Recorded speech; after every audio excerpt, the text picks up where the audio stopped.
Welcome to the Kate Molland channel. My podcast is now in progress. Let's tune in.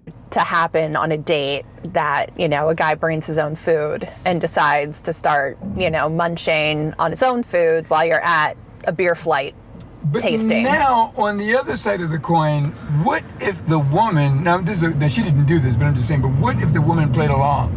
He says, you know what, I'm going to let him eat his tuna.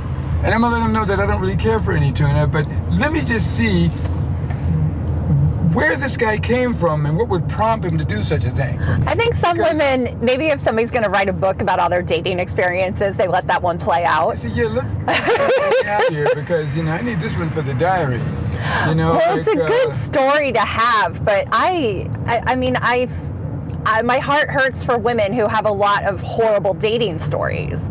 Because I don't want women or men to be going through all of this, nonsense. Because now if it was a prank, I would let the girl in on it and say, this guy's going to prank you with tuna, and we want you to respond with mayo and crackers. Oh, goodness. So she says, you got tuna? Okay, well, I brought the mayo, and I got some crackers, and I got some toast. Now tell me about yourself. See, now, there you go. All right, but now let's jump to the next scenario. Okay. Now, this next scenario is very common for waitresses in restaurants.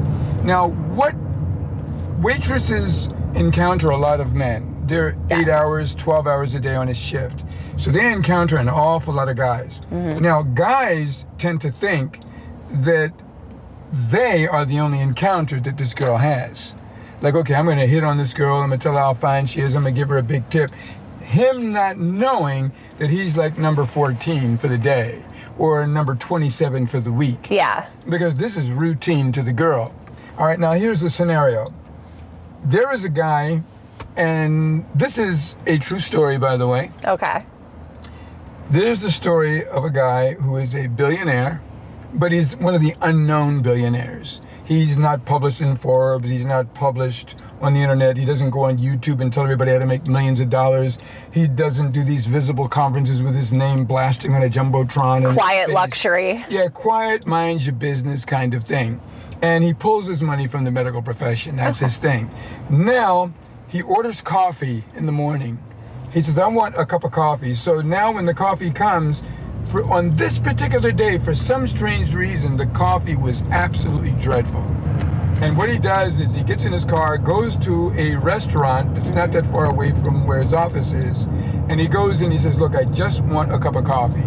Now, the girl that waits on him happens to be a cutie pie. And she pours him a cup of coffee, and he's in love with the coffee. But in his mind, he knows that that waitress was an exceptional cutie pie. Even though he's in his late 60s, she's in her early 20s. Mm-hmm. She's a waitress who aspires to be an actress, which is not unusual. Correct. So now the executive goes back to his office. Now, the next day, he says, I know where to get a good cup of coffee. Yeah, he does. He goes back to that restaurant, and the waitress is not there. When will that waitress be back? Yeah. They said, well, she'll be back tomorrow. She's off today. So now he goes back for the third day for more of that delicious coffee. Mm-hmm. And he says, well, where were you yesterday? She goes, what, did you miss me? And he says, well, I don't know. I mean, I'm just, just want to tell you you have a great cup of coffee. She goes, is that all? And he says, well, I just want to be honest with you. I like your service. I like your look. I like your coffee. And I need to know your shift. So that way, when I come back here, I'd like to know that you're here. Now, should that waitress give him her shift? Oh, goodness. There's so many directions that this can go. My recommendation for her safety is that she be discreet about when her shift is and when she's actually working. But, knowing who he is and that he's a power player, it could be to her advantage to be open with him and, divulge, when she works and build a rapport. How would that be to her advantage? Advantage for what? For gaining a benefactor. Oh, okay. Gaining the benefactor. Gaining the benefactor. And